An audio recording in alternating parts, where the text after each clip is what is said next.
Date: my mother-in-law thinks I cheated on my husband because we are having a girl, then lays hands on me at 8 months pregnant. Well, over the next few days husband got more and more depressed. He started trying to get me to entertain the idea of minimizing mother-in-law's actions, and chalking up her behavior to old age. I told him that she will be getting full screenings for her mental health when we go to court, and that while yes, she's old, she doesn't get to assault me and accuse me of horrible things and use her age as an excuse.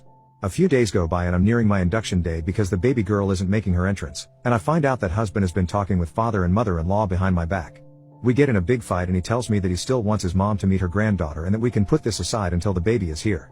Then afterwards, once she's gotten to meet her, we can resume the legal issues. I am crying at this point as I thought he was supporting me through this, but in reality he caved in no less than 4 days to his mom. I reminded him that we have put in for a restraining order and no contact order and that he has now broken it by contacting them. His response? Well, the no contact order is issued to you, not me, and the restraining order hasn't been approved yet, so mother-in-law can come meet baby girl too before we get approved without breaking any rules.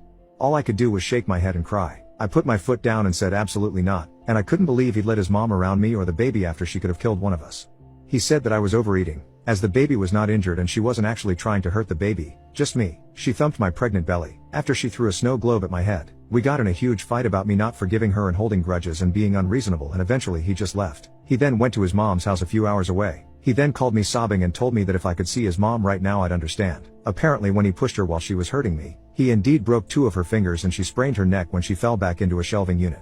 She's laid up on a sofa in her living room, can't walk and in a severe depression. I should feel awful according to him. The least I could do is let her meet her new grandchild, and then figure out where to go from there. I'm so infuriated at this point, because not only has he retreated to his mom's house, he left me alone with our oldest daughter who is 2, while I'm supposed to be in bed rest because my baby is due.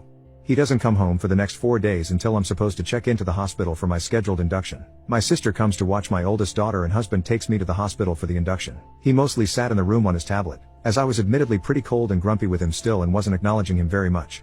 Mid-labor,